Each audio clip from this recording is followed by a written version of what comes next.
buttons. There. Now things running much better. Put you over there.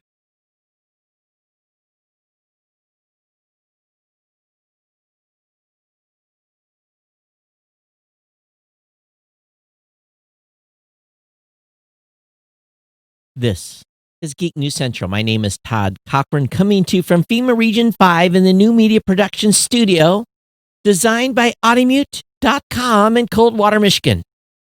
The lead stories, $500 million to go to some Amazon workers. There's a brand new Microsoft file recovery tool. In Singapore, they have a new coronavirus tracing app. And the 2020 iPhones are likely not going to include an adapter, power adapter, or earbuds in the packaging. I want to welcome you to episode 1457 of the Geek News Central podcast for Monday, June 29th. This show is sponsored in part by GoDaddy.com and listeners just like you. Great deals from GoDaddy can be found at geeknewscentral.com/GoDaddy. You can support this show today at geeknewscentral.com/insider. Hey, I want to give a warm shout out to all of our listeners. Thanks for being here. Thanks for being subscribed. Thanks for checking the show out for the very first time.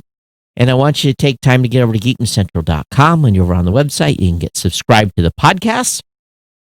It's really a piece of cake to do so. You'll find that information on the sidebar on the website, along with a link to the newsletter. Get signed up there. Of course, you can join our chat room at geeknews.chat or our Discord channel. Discord channel is available in the show notes. And if you want to be part of our Slack channel, just send me an email. You can always contact me here at the show directly, geeknews@gmail.com, geeknews@gmail.com. Of course, I am available on Facebook and on Twitter. My Twitter address is @geeknews. All the partner shows are linked at geeknewscentral.com. Definitely check out our partner shows as well. We want to thank them for their ongoing continuous running of their shows as well. And of course, this show is sponsored by the longest continuous running sponsor of podcasts, and that's our friends over at GoDaddy.com. You can find all my GoDaddy promo codes at geeknewscentral.com/GoDaddy. Whether it be a 30% off discount code, which you can use on almost every product and service, or $4.99.com on new or transferred domains. Or if you want a hosting account with a domain, all you got to do is grab one of those. You get $1 a month managed WordPress website host from GoDaddy, including a free domain for the first year for $12, or $1 a month economy hosting from GoDaddy, includes a free domain. Again, for $12, get you going, or a 30-day trial of GoDaddy Website Builder. Again, all those deals are available on my website at geeknewscentral.com/GoDaddy. It's a place to go to save on GoDaddy products and services. And of course, you're supporting this show when you use those codes from my website to be able to get you started on your website or just save money straight up. Definitely appreciate you when you share the codes with your friends, family members, coworkers. Share them on Zoom meetings. Do whatever it takes. Share those codes. It's greatly appreciated when you do. If you simply link to them, it's fantastic as well. Again, geeknewscentral.com/GoDaddy. I want to thank GoDaddy for being a longtime sponsor here at Geek News Central. Hey, for those of you that are online, Toby, Brad, thanks for checking in and saying hello. Definitely appreciate you do when you check in on Facebook or on YouTube. Trying a new experiment with YouTube tonight. We've been having a little trouble. YouTube, for some unknown reason, has been ending the stream early. So I've got YouTube tonight in a separate tab. It's not a sub-tab of Chrome. I think there might be something to that. But if you're watching on YouTube tonight, and if it drops out, let me know. All right. I definitely appreciate it when you do that. And, but anyway, got a lot of stuff to share with you tonight for sure. Lots of stuff going on in the space. So first things up, Friday, pretty typical day around here. It was pretty busy, actually. I had a presentation to get ready that I was doing on Saturday. Got that done Friday afternoon. Then, of course, the new media show Saturday at noon. Rolled right into that to this monetization presentation I had, and it was about that. That was about the whole day, just shot. And then Sunday, I cleaned house, cleaned up. We got a lot of dust. I'm not used to having a lot of dust here, but it's summer, and unlike winter, it's the farms and stuff. The farm fields spill a lot of dust, and it gets through the air conditioning filter. And but anyway, so or just because I'm on the upper floor of a garage in my loft. So cleaned up and just took care of stuff on Sunday and chilled out, and then back here. Man, it was a short weekend. It really, really was. And today I was busy right up about 6:30 tonight, and that's why the show's starting about 8 o'clock versus being about an hour early. So it is what it is. Plus, I had a few technical hiccups tonight. It's just gear. It's like sometimes it just gets weird, and it was weird tonight, and a reboot and an upgrade, and we're all good. So this happens that way. A little shot of Red Bull here to carry me through the show. They'll never sponsor this podcast. Podcasts are not cool enough for Red Bull to sponsor. So let me go ahead and open this stack. Tonight, my screen cap stuff is not working for some reason. I think I know what I did. All these reboots and stuff, I wasn't quite ready. So no screen cap going on the Facebook tonight. So you guys you're stuck with my face throughout the entire show. So, I'll try to change up the camera angles a little bit. But news up first is that Amazon has decided to pay $500 million into bonuses to workers most exposed during Rona. It's giving out one-time bonus to its frontline employees. Now, this is interesting. It's being given to those most at risk for contracting Rona who worked for the company through June. This is a apparent reversal for the company following weeks of criticisms for cutting its coronavirus hazard pay, even as a pandemic has continued. Amazon had eliminated its $2 an hour hazard pay starting on June 1st. After it first instituted the higher wages in mid-March, their hazard pay increases already cost the company hundreds of millions of dollars. And so anyway, I guess as a bit of a reversion here, how it's going to work is full-time Amazon workers, Whole Food employees, delivery service partner drivers will get $500, while their part-time counterparts will receive $250. Amazon Whole Food employees in leadership positions will get $1,000. I'm sure those folks were exposed to people. Delivery service partner owners will get $3,000, and Amazon Flex drivers who work for more than 10 hours in June will get each $150. So that's curious. So not everyone's getting the money, but wow, if you are a delivery service partner owner, well, I guess maybe that $3,000 has to be split because most of those have drivers under hire. So anyway, $500 million in bonuses is going to go out to Amazon workers.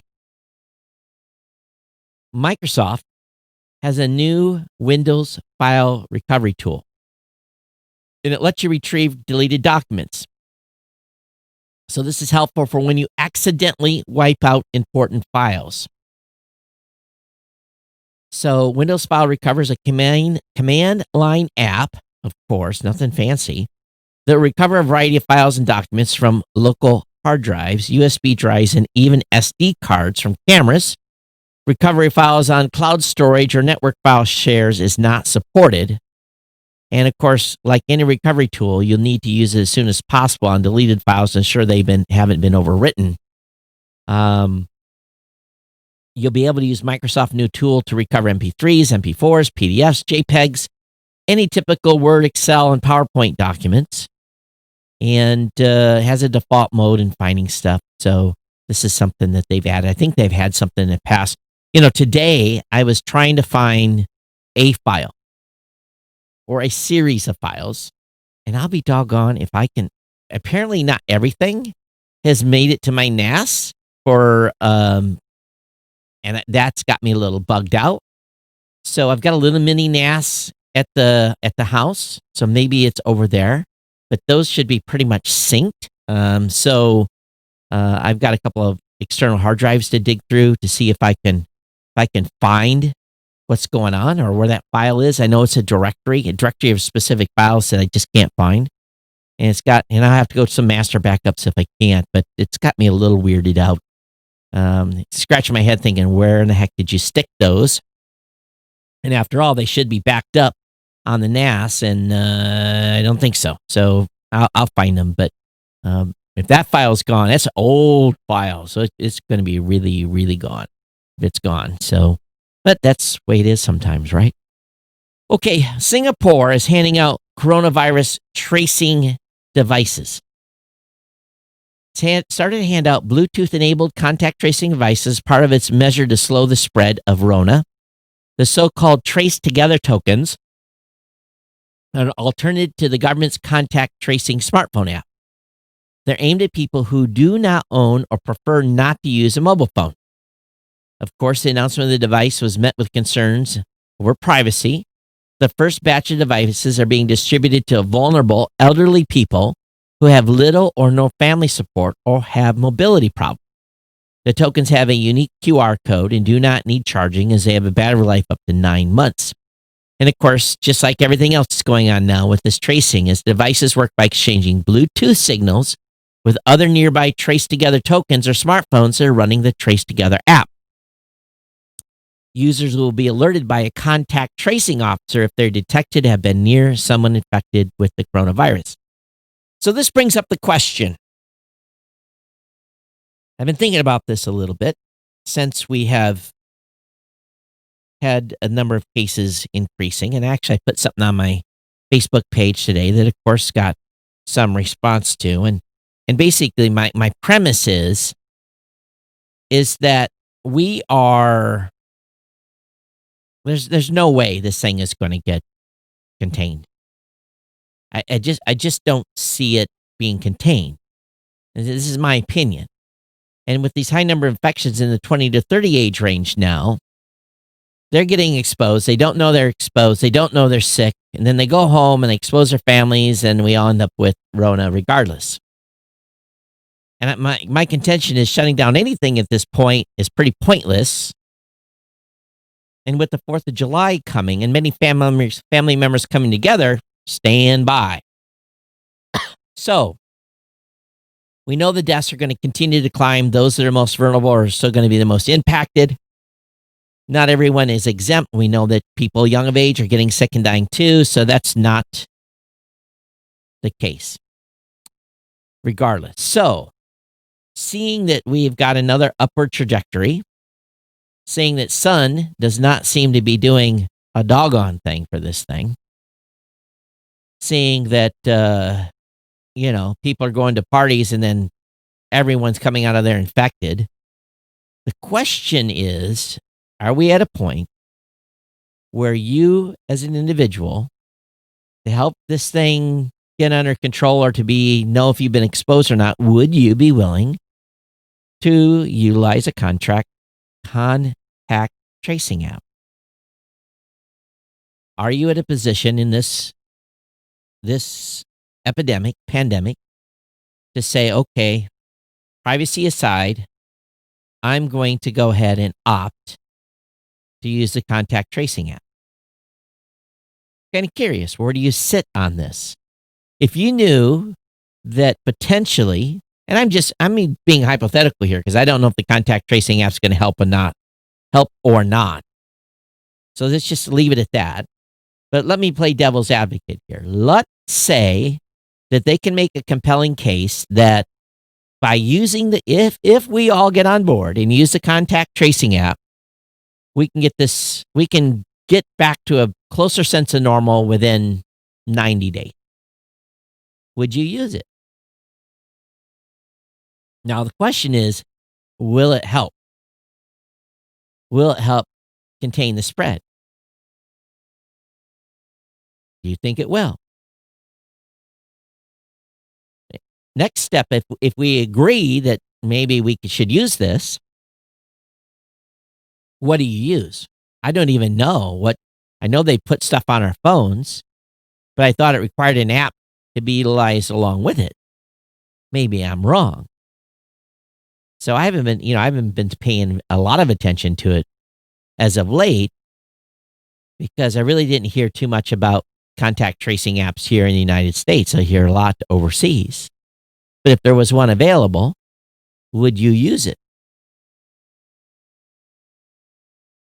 So I think a lot of folks, like Rick says here in the chat, he says, I think I'll just stay home until they perfect a vaccine. But, Rick, that might be another year. For young people, a year's a long time. And for old people, you may not have another year. So it's a damned if you do, damned if you don't situation. We all know we have to get everyone back to work. I just have this contention at this point. I don't think you're going to be able to contain this thing. Now, again, the stats are the stats. A lot of people don't have a lot of faith in the stats. We can see trend numbers and we see what the task force is tracking and all this stuff. And supposedly, again, it's how you manipulate the numbers. Supposedly, deaths are down. But I still think it's because maybe we're getting a higher percentage of 20 and 30-year-olds getting Rona, and they're not dying, or the majority of them are not dying. A small percentage, very small percentage of them are dying. So it's helping bring the death percentage down and hospitalizations down. So, I don't know. I'm not following this on a day-to-day basis anymore. I really haven't. I'm continuing to live my life, being safe, using a mask, but it's almost futile because you go into almost every store, every business. No one's wearing masks around here. They're not. They just aren't. And again, I live in rural Michigan, but if I go into a grocery store, maybe 15, 20%. I go into a Home Depot, maybe 15%. Menards, mandatory. Some places are mandatory, but Walmart, of course, I haven't been to Walmart in a couple of months. So I shop at Myers. So I don't even know what they're doing at Walmart. I know some stores have mandatory mask policies, but so I don't know. What say you? Would you run the app at this point in the game? I know a lot of people wouldn't for a long time. So love to hear what you have to say. geeknews@gmail.com is the email address. Of course, those of you that are watching on Facebook or YouTube right now, hey, throw me just say yes or no. Would you run the app? You don't even have to reference, yes, I'd run the app. Just say yes or no at this point. Okay, so let's talk about the 2020 iPhones. I'm due for an upgrade. I'm looking forward to an upgrade. But it's being reported that you'll get a phone, but you're not going to get a power adapter, you're not going to get a cable, and you're not going to get earbuds. Why? Well, it's due to money. Apple is attempting to offset the cost increases that come with upgrading the iPhone range to 5G. Smaller packaging would be more eco-friendly and also reduce shipping costs, and smaller phones could fit into a single shipment. It also encourages more sales of AirPods. Right now, Apple includes earpods with all iPhones, a 5-watt USB-A adapter with a 11 SE and 18-watt USB adapter for the iPad 11 Pro or 11 Pro and 11 Pro Max. So if they're not going to give you a charging wall wart or a cable or an earbud, it's just all of a sudden now you're another $50, $60 in if you buy genuine Apple stuff. Maybe Apple's figured out that no one's buying genuine Apple stuff. They're just going on Amazon and buying Chinese knockoffs. I know that I bought a Chinese knockoff for an extra power supply here in the studio because I take my MacBook back to the compound, and then I leave the wall wart at the compound on the desk and the wall wart here in the studio. I use my iMac during business hours. The only time I use is the MacBook Pro is here on the studio during studio show days and at home. So maybe Apple's just figured no one's buying this stuff. So far, 3 people are saying no. Three people are saying no. No, no way, no way, no how. Fudge, no, I don't trust the app. So, and we've got a comment that says, I think we're all suffering from COVID exhaustion. So I think we all are. Really, I think we are. How the Apple Watch tracks sleep and why? Well, this is interesting. We talked about this during the Apple Week, and we know that Apple's entry into sleep tracking has been long awaited, but now that it's here, lots of disappointment. So they're not going to be tracking a lot.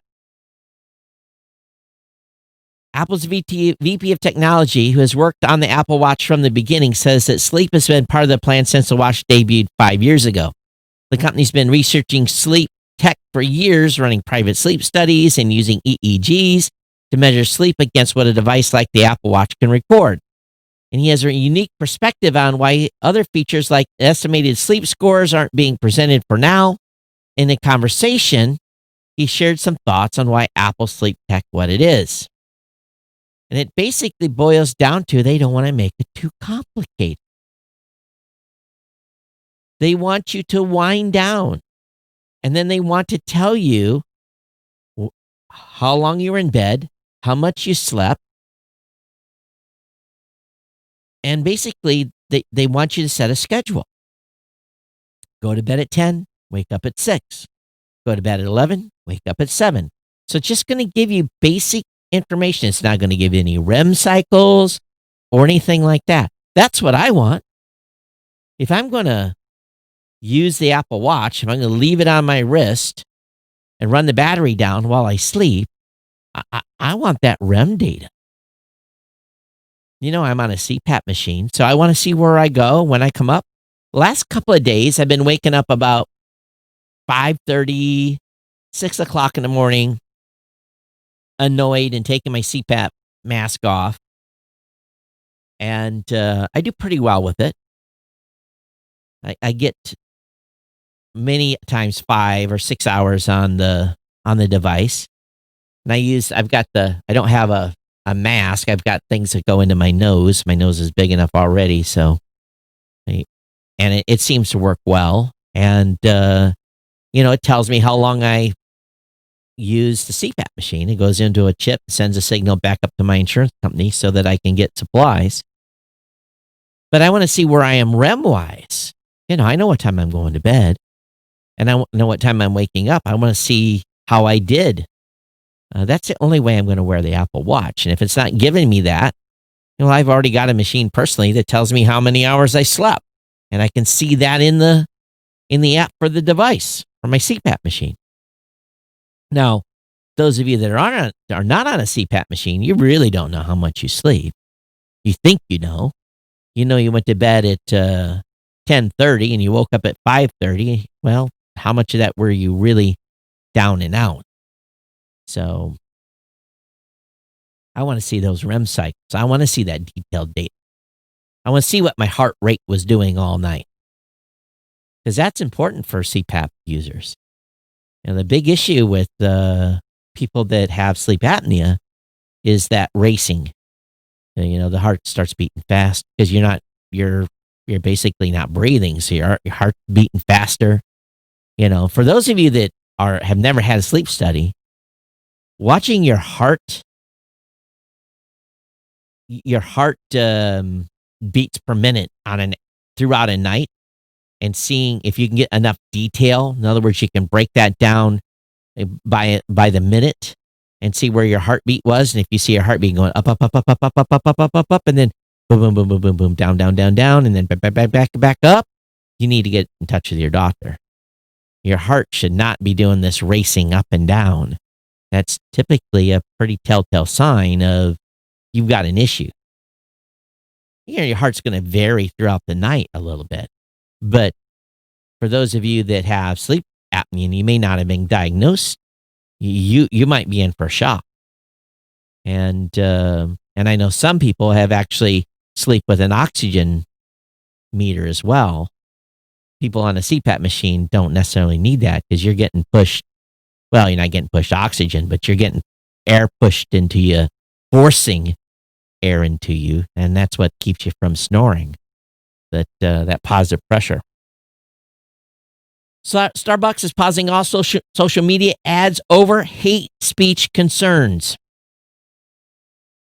Starbucks is joining the chorus of major brands withdrawing ads from social networks that highlight complaints about online hate speech. The coffee chain announced it would pause all ads on social networking, not just Facebook, while it held internal discussions with the civil rights groups and partners.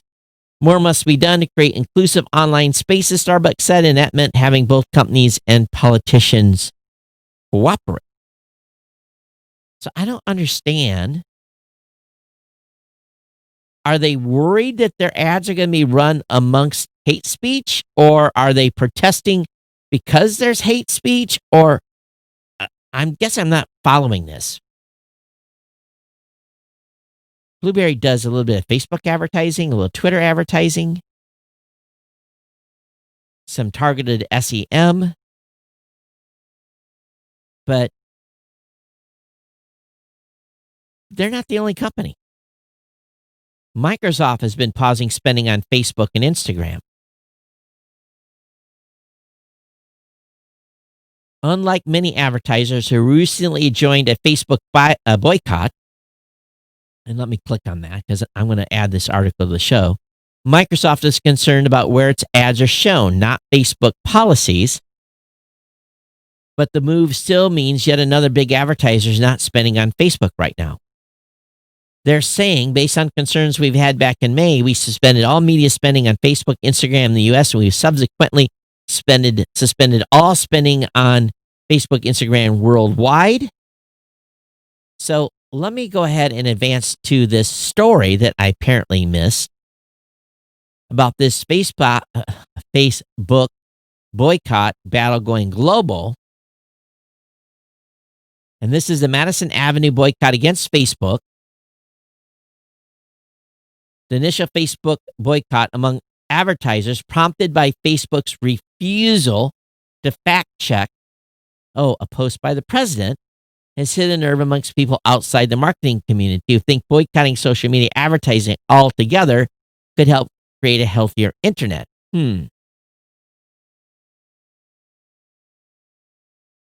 Well, think what you must, but less advertising is good, right? For all of us.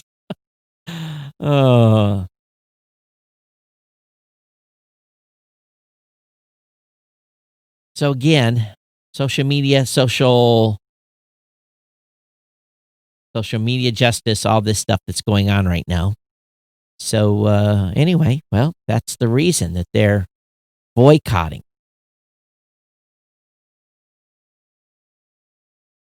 Toyota's recalling 752,000 Prius cars over flawed hybrid software. The cars can stall if a failsafe doesn't kick in. So if you've driven a Prius, there's a chance you'll have to take it in for service. From the 2013-2015 standard Prius cars and 2014-2017 Prius V models.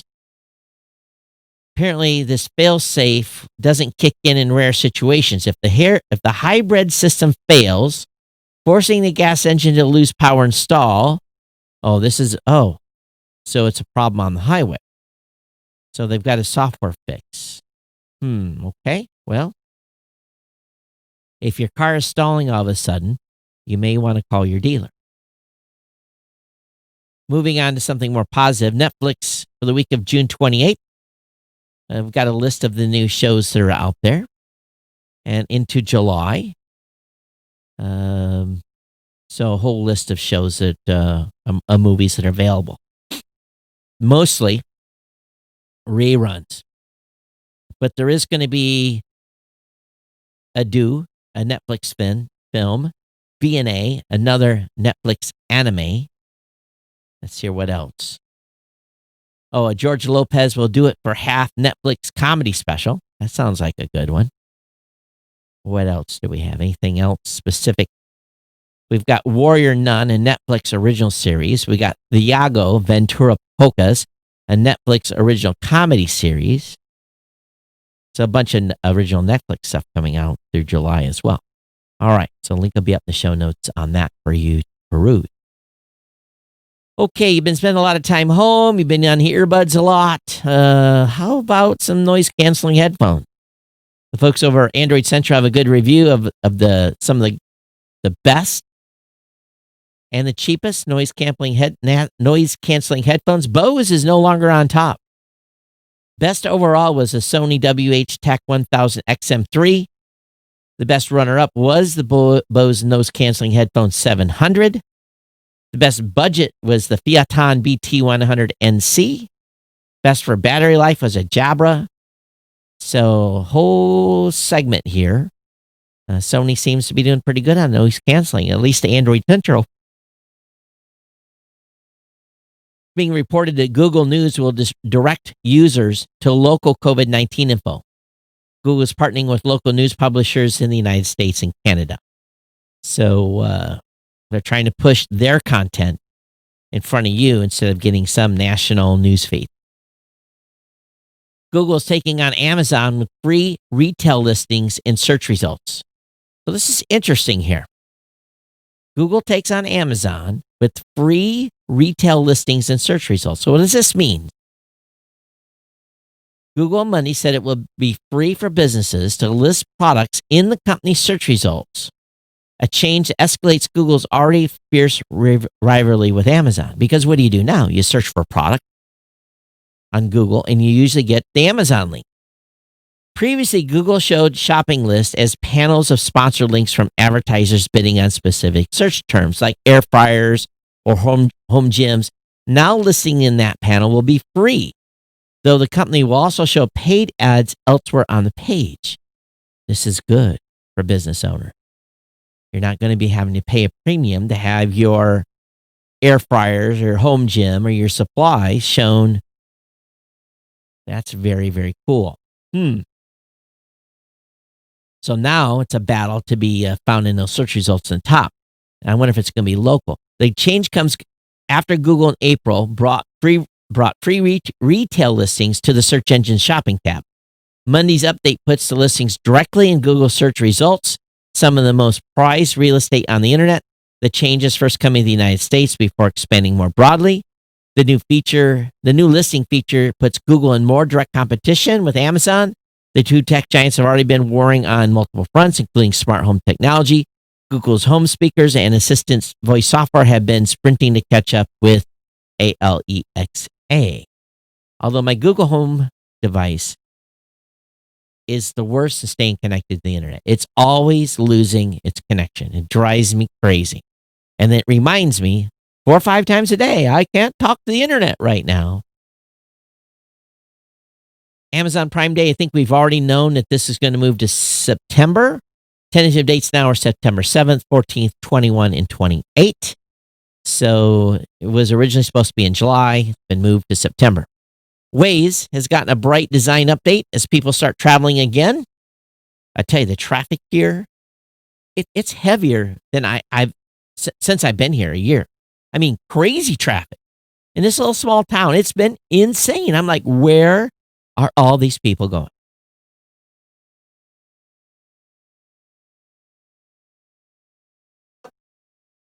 Sorry, hitting the juice here from Red Bull. NASA's launch of Mars rover Perseverance has been delayed due to contamination. No, not Rona contamination, but the Mars Perseverance rover and the Ingenuity helicopter tucked into the belly are most ready to fly to Mars, but some technical issue means they will have to wait a little longer. July 22nd is the new target date for the NASA launch. Of course, they've got into early August to get this thing airborne. So it's pushing back the date, and they said it was a processing delay. Additional time was needed to resolve a contamination concern in the ground support lines and NASA's Payload Hazardous Servicing Facility, PHSF. Say that 5 times real fast. NASA's Payload Hazardous Servicing Facility. NASA's also released a photo of the packed up rover at PHSF, where it's getting tucked into the fairings. They'll protect it during launch. Of course, it's going to be put up on a United Launch Alliance Atlas V rocket. And again, there's a 2-hour window starting at 6:35 a.m. Pacific time for the July 22nd launch. So if we get off the pad,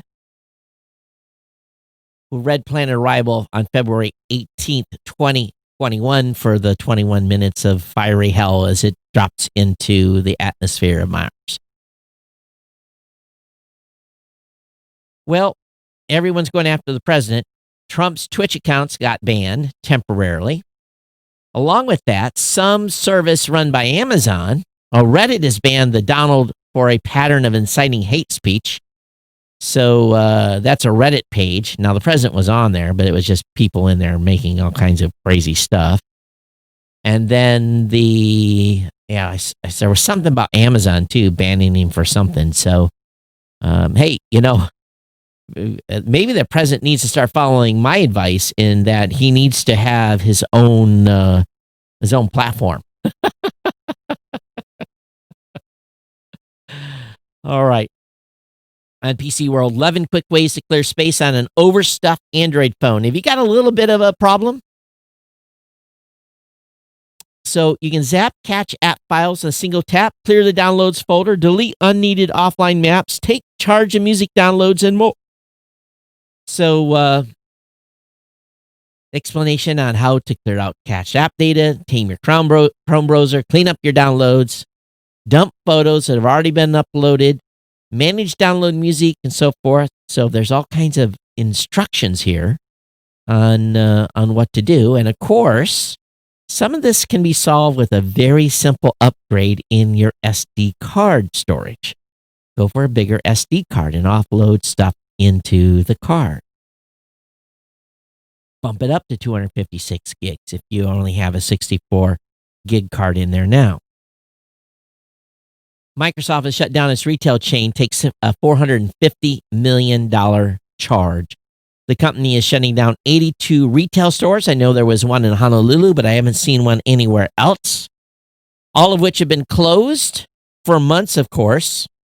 So I'm telling you, the biggest hit, I think, is going to be to the remaining retail malls and strip malls that have had big name businesses in. 82, basically, Microsoft is saying, hey, we're taking the hit, canceling our lease, paying the penalty. I wouldn't call Microsoft an anchor store, but I think it's pretty much should be one of those stores that, are known. So, I guess there's only 10 of them in the United States. So Microsoft has 82 worldwide. Wow. Yeah, so like I said, one of them's in Honolulu. One of the New York stores, those in London and Sydney, and an on-campus location in Redmond will be repurposed as Microsoft Experience Centers, where products will presumably be shown, if not sold, highlighted, if not hawked. So, anyway, interesting. Microsoft has not had a lot of luck with retail. Facebook is expanding its fan subscription program.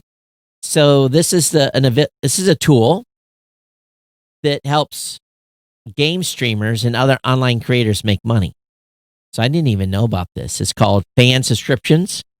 It gave a small group of creators in the United States and the United Kingdom the ability to charge their fans a $4.99 monthly fee for exclusive content and a fan badge for their profiles. Participation in the subscription program was limited until today.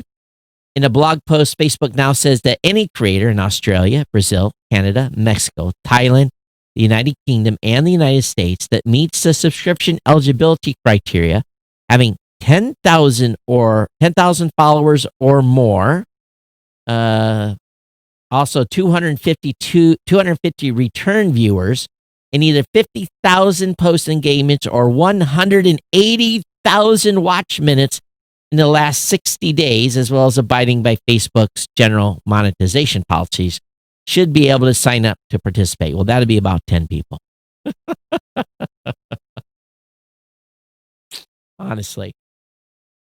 So not too many of us are going to take advantage of that. So we do appreciate your Geek News Central insider donations. Hey, University of California, San Francisco is paying a ransomware of $1.14 million as the BBC publishes the dark web negotiations. This is a little naughty here. The University of California, San Francisco, UCSF, paid out in the apparent successful hope that the NetWalker group would send it a decryption utility for its illicitly encrypted files, which it referred to as data, important to some of the academic work we pursue as a university serving the public good. So $1.14 million, they are paying a ransom for data that hackers had locked down. UCSF said hackers had encrypted a limited number of servers within the School of Medicine on June 1st and said on Friday that it was working with outside experts to fully restore the affected servers while the university is carrying out research on COVID-19. There's also know that patient medical records and patient care were not affected. InfoSec researcher Brett Kalawa of Threat Intel Biz basically told the Register that NetWalker is one of the gangs that did not join a previous underworld declaration by more ethical criminals who promised to avoid attacking institutions fighting the coronavirus pandemic. The Register's asked the UCSF for comment. They haven't made any. But why do these companies and why do these groups not have backup? How come they don't have layers of backups? I don't understand this. I really don't. You have servers. You have servers administrators. You have backups. Not just a month's worth of data, 2 months or 3 months. You have multiple backups so that if you run into something like this, you can restore your backups and not lose everything. I don't get it. So $1.14 million in ransomware. Whew.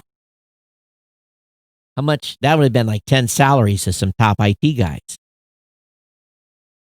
YouTube is banning Stefan Molyneux, David Duke, Richard Spencer, and more for hate speech. Ban comes after YouTube's 2019 policy update. Other channels banned include American Renaissance with its associated channel Am Ren Podcast. Oh, that's interesting. And the channel for Spencer's National Policy Institute. The channels repeatedly violated YouTube policies.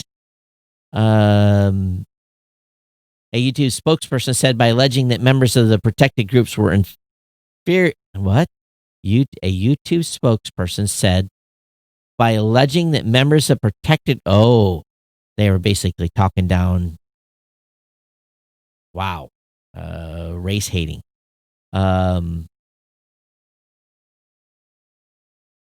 So they terminated these channels.